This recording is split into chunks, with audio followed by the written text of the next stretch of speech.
Good morning, Stitchy friends. I wanted to come on and show you a modified pin stitch that I do for my starts on my cross stitching, and it ends up looking more like a regular cross stitch and doesn't have that little hash mark up in here. So if you would imagine that these are your grids on your cross stitch fabric, what I do is I come up from the back through the center hole, then I go down in the corner, I bring the floss all the way across on the back, sort of like this, and I come up through this other corner and go back down through the middle, and that actually makes it tug. You can tug on it pretty good. And then I finish off my cross, by coming up through the corner and going back down. And it ends up looking just like a cross stitch. So what I'm going to do, I do it with either one thread, multiple threads. I do it on linen. I've done it on Aida by splitting the fabric, splitting the center of the crosses on the Aida. But what I'll do is I'll show you in real time what I do. I tend to flip over my fabric and see how close I'm pulling it on the back. But if you didn't want to flip, you could always just feel your fingers up close, and then at the end flip over your stitching and trim all the ends off. But what I'll do is show you in real time what one of these looks like. And like I said, I just wanted to show you an alternate to a regular pin stitch. I don't like how the regular pin stitches, let me see. I got to make sure I can find where I'm coming up for you. So say I come up through, I don't like how the regular pin stitches leave a little bit of a mark. So say I come up through, and then I go back down through. I'll skip over a couple of threads, 1, 2, 1, 2, to show you how I do it on a linen. So then I go down through a corner, whoops, and then I come up through this opposite corner, and you can already start to tug it. I go down through that center portion again, and then I just finish off my cross. And when I finish off my cross, what it does is it covers up this center split so you don't actually see it. So again, if you wanted to do that in just a single stitch, I come up through the center, I go down in the corner, I travel all the way across on the back side and come up through.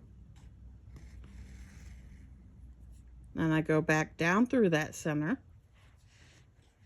and I make sure it's snug. I mean, I'm not like crazy, but you can tug on it and make sure it's snug. And then I just finish off the rest of the cross at that point.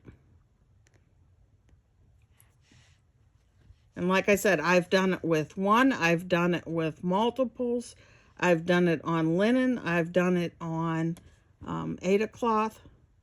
Just on Aida, I come up and I'll actually split the thread. I don't know if I can do it on this. This is 22 count. But on Aida, I'll come up, I'll split the thread, go down in the corner. See if I can do that on this, the way I'm holding it. I come across to this other corner. Excuse me. I go back down through that split. Let me hold it for you a little better. This one's tight. So I go back down through that split. And then I don't have it exact. Oh well. And then I finish it off. Finish off that X.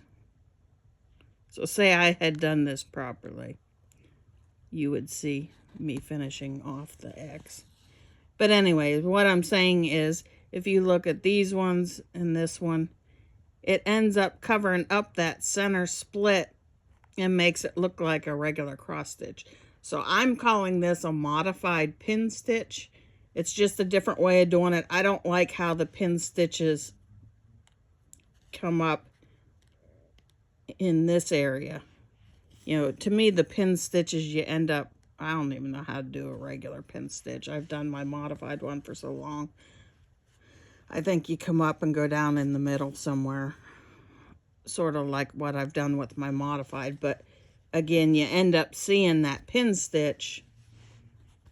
It's sort of like a leg of a smearing across, and I don't like that look. So that's why I do my modified pin stitch, where I go on the diagonal instead, and I work both legs, and it does secure it well. So like I said, I just wanted to pop on and show you that as an option for an alternate start. I've not been able to work it out where I come from the front and do it the same way, where I actually trying to think, go down through the front. It doesn't work out the same way. You know, you end up not being able to do the top cross. So that's why I have to work it all from the back. But again, if you take and you, which I left this long, but if you had this long, you know, this longer thread shortened up, you can just trim it off at the end of your stitching. You can pull it up with your fingers. You know, you can hold your fingers and pull it up tight against the fabric, and that'll leave whatever the thickness of your fingers is that you can trim off. Or I just flip it over, and unless I'm using a big scroll frame, and even sometimes then I do it too, just tilt it, look at the back, pull it somewhat snug, and then you don't have to worry about trimming it off. If you leave it too long, if you leave it like 1/8 of an inch long, sometimes you'll end up pulling up through the corners as you're doing it, the next corner. So if you're going to flip it over and try to pull it close, try to pull it under that 1/8 inch, more like a, I don't know, 1/16 of an inch or so, and then you don't end up catching that edge and pulling it up through. If you do, you can just trim it like you would if you had started it like a regular pin stitch where you're going down through from the front. But yeah, I just wanted to show you that alternate start option. So if you would, give it a try, see what you think. Let me know what you think in the comments below, and I'll talk to you soon. Have a great day. Bye, guys.